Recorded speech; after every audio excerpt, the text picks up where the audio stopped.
You had the mind, but not the body, said Theodore Roosevelt's father, challenging his son to grow stronger and to overcome his physical weaknesses. According to Gael in context, contemporary heroes and heroines, we are all going to face challenges in life, that's a fact. But the life of Theodore Roosevelt is an example that we can overcome these challenges. I had done some research about Theodore Roosevelt's life before he became the President of the United States. This research was driven not just by this assignment, but out of personal curiosity.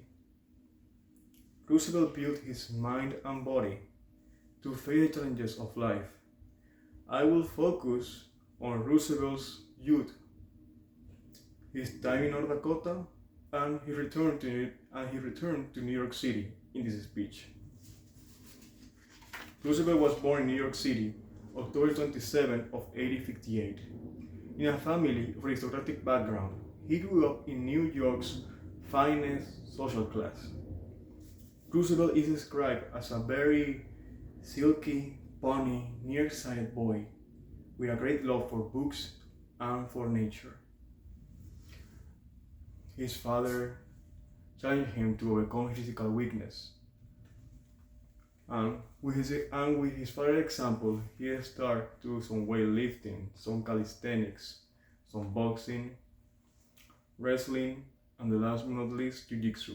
With all this training on hand, he became a muscular and robust young man. Roosevelt is described as a very clever student. He graduated from Harvard as a natural scientist.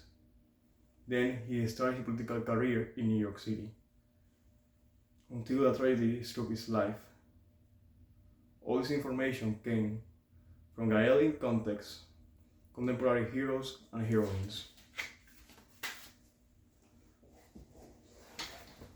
The tragedy that struck Roosevelt was, on the very same day, his mother and wife, they both died on the same apartment. With his grief and with his pain, Theodore decided to go to North Dakota, and he gave himself a challenge to release all this pain. He decided to hunt a buffalo, one of the largest and rarest animals in the area. Roosevelt was seen as an outsider, and he faced the lack of interest and support of his peers. Also, he faced harsh weather conditions and awful luck. With all these challenges, he rose with resilience, grit, and courage, and he was able to find the buffalo and kill it. Roosevelt became a very skilled hunter, and he gained the appreciation and respect of his peers in North Dakota. Roosevelt later said, "I had always said I would not have been the president had it not been for my experience in North Dakota." This information is documented by the National Park Service in Roosevelt the Rancher. Then, in 1886, after 2 years of hunting buffalo and other animals, he decided to come back to New York City, and he quickly gained the fame of being a reformist, somebody who always spoke about truth and morality in his speeches. Then, in 1895, Roosevelt became the commissioner of the police department of New York City.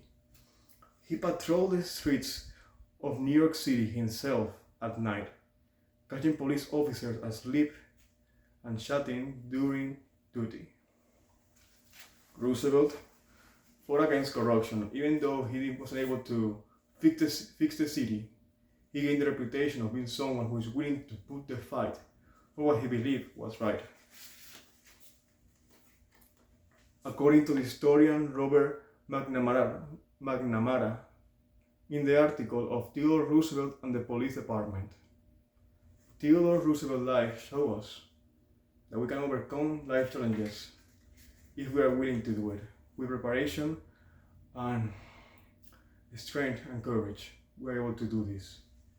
If this asthmatic child can do it, we can do it.